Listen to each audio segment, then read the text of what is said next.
Hey everyone, this is Eli with Mind Body One, here with my coworker Wagner and my good friend Emma Hindle, good friend and also member of my master's program at Florida State University. As you've seen from previous segments, I've been interviewing and talking to some of my classmates. But yeah, we're just here to have a bit of a conversation about your work, your goals, and that's for the both of you. So, whoever would like to start, maybe Wagner, you want to kind of open up a bit about some of the work you do with Mind Body One? Ladies first, come on now. Fair enough. Emma, Okay. talk about your work. Let's go. What do you want to do? Your goals. Talk about how the program Yeah. helps you out. All of that. Okay, cool. So just started in the program, just a couple months in. Right now we're just working on observing, but like big goals that I have would first be CMPC, getting that certification. Of course. But I definitely want to work in applied settings, and a population I'm really interested in is military and first responders and officers and things like that.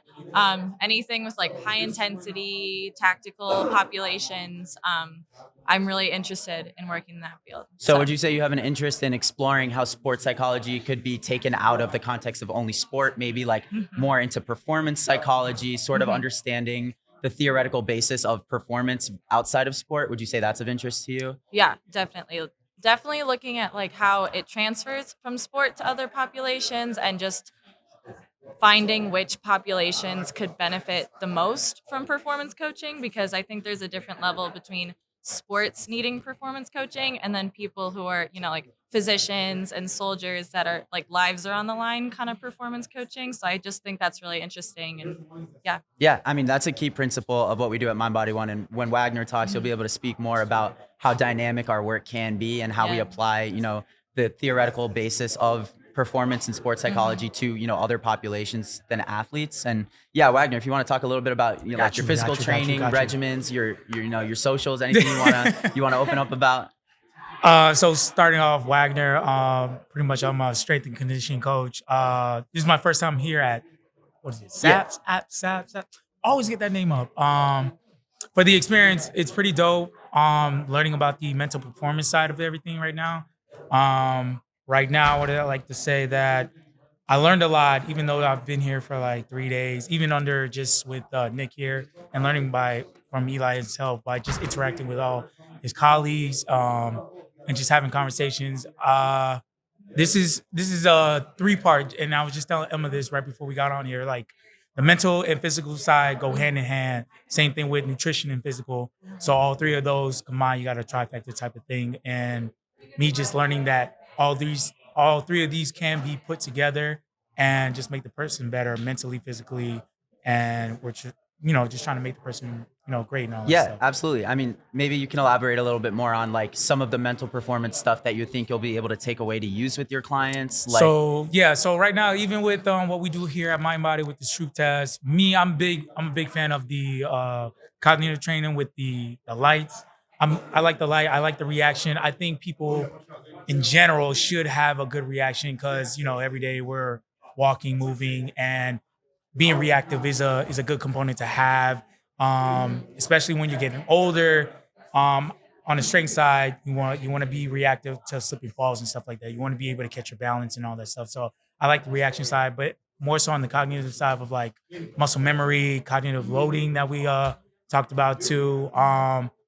I think all these components that we're doing in Mind Body is gonna help me, and I'm trying to apply those into my clientele and to the general yeah, population. All that. absolutely. Again, that is exactly, our mission. That is what we preach. We like to really incorporate different aspects of sport training, physical training into what we do, especially when it comes to the mental performance side, because they are so intertwined. Right. So Emma, I don't know if you want to speak on maybe like, some of like Wagner's work or like that. If you haven't, a knowledge base about strength and conditioning and physical training, how do you foresee yourself integrating your performance psych work into those skills, helping athletes, balance having to train both of those at the same time? Yeah. Maybe talk a bit about that.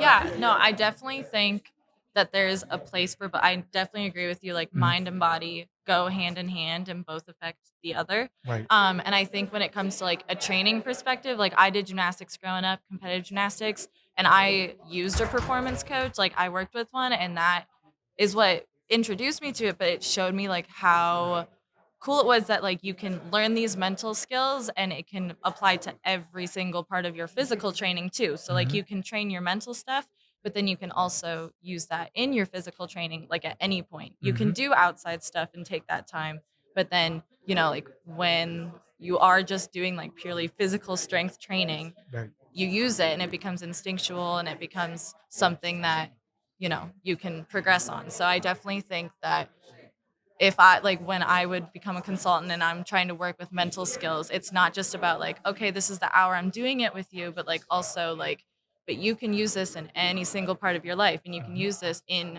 yeah, like physical training. Yeah, Like, Right. for sure. absolutely. I And think, yeah. great. And a lot of the things I tell my clients when we sit down for the first time is, this isn't the conventional approach to therapy that you might think it is, right? Like we do a lot of the, you do physical training, right? You guys see the appreciation in that. You get that, reinforcement from your coaches Yeah. that that's something that's important. From us, you're going to get the idea that, the mental and physical performance are, exactly parallel and equally valuable when it comes to, actually performing at an elite level, right? And so finding ways to, integrate, your educational approaches, the research background that we get at, an institution like Florida State, Yeah. and finding ways to develop a practice that appreciates both the physical and the mental performance improvement sides, right, is going to be vital to the success of any athlete. And I'm sure, Wags, you can speak more on like how that mental approach can affect like their physical abilities, right, and their physiological reactions.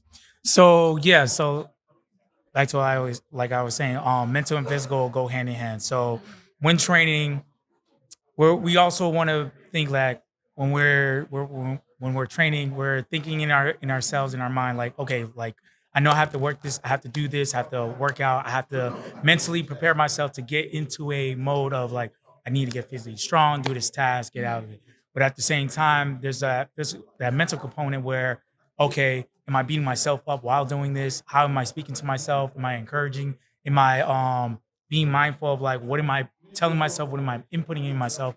Because also we want to be strong, but we also want to be mentally strong as we're training, and we want to again build ourselves up to be a better person. Because all this is just to grow ourselves and be the next best version of ourselves. So we wanted to just not only physically do that, but mentally do that. And I think on the mental side, especially with mental performance and mental training, we want to expound on that as well. So yeah. Yeah, I mean, I think it's amazing, right? Like the approach to the field of sports psychology can be so interdisciplinary. Everyone takes a bit of maybe an exercise phys approach, maybe a mental health approach, Yeah. maybe, whatever that approach looks like. And that service should be tailored to whoever you're trying to work with, right? Yeah. Like whatever they need from you is what you should be able to give them. And Yeah. that's really what we preach at Mind Body One, right? It's Yeah. like finding ways to make everything we do dynamic, helping our athletes find ways to make this important in their lives and to help them implement the cognitive training skills, like you mentioned with the Stroop tasks and grid tasks that we do, finding ways to make it more approachable, finding ways for athletes to reconceptualize the work that we do, as sports psychology professionals, but also as physical training coaches and integrating that mental performance aspects, those aspects into your work, right? Yeah. And I also want to say too, like, even to make the atmosphere enjoyable. Because again, like we don't, I guess on the physical side, for the general population, like everybody doesn't like, most people don't think of like working out as like a fun task to do or whatever, unless they start to get into it. It's like, okay, this is a thing that I need to do. But for me, I come with an approach of like, it's not gonna be enjoyable unless you do the work, and then over time it builds into like an enjoyable thing. Me, I come with the personality of like, we're gonna have a good time. It's gonna hurt. It's gonna be tedious, but if we have a good time, if we can talk, if we can share the same energy, if you come in with good energy, a good mindset, like mentally right there, that's already hard stuff. Like that's the first hard part of getting through the day or getting through that workout. So mentally, we want to come into a space where it's like, all right, we're gonna do this work. We're gonna have a good time. It's gonna suck, but we're gonna have a good time. I know who I'm coming to train with, to work out with. I already know that's already half the battle. The other half battle is just physically just doing it. Right. So yeah. Right. Absolutely. And again, another thing that I preach with my clients is that I don't believe in problems, right? Like I believe that there are growth areas, right? There are ways to improve always. Yeah. And if you look at it at that perspective, there's nothing you can't do, right? There's nothing you can't overcome because a problem is defined, it's fixed, it's a trait. But let's turn it into a state, right? Let's figure out ways to make it become temporary. Let's not phrase it as a problem. Let's phrase it as a way to approach growth. Yeah. So again, I think that's like the principle of what we do here at Mind Body One. Right. And I do think we're going to wrap it up here. But if you want to, let your socials out, let the people know where you're at. Hey. So you can follow me on Instagram at Fit with Swag. And yeah, that's it. You can follow me or business page, Core Effect _ Follow your boy. Emma? Not much social media to really put there out Instagram, there, LinkedIn? but LinkedIn, yeah, you can find me. Email as well. Emma Hindle, Hindle. Find me on LinkedIn. But yeah, no, this was really Awesome. great. Thank you. Yeah, of course. Thank you for joining us. And remember, get your mind right. Get your mind right.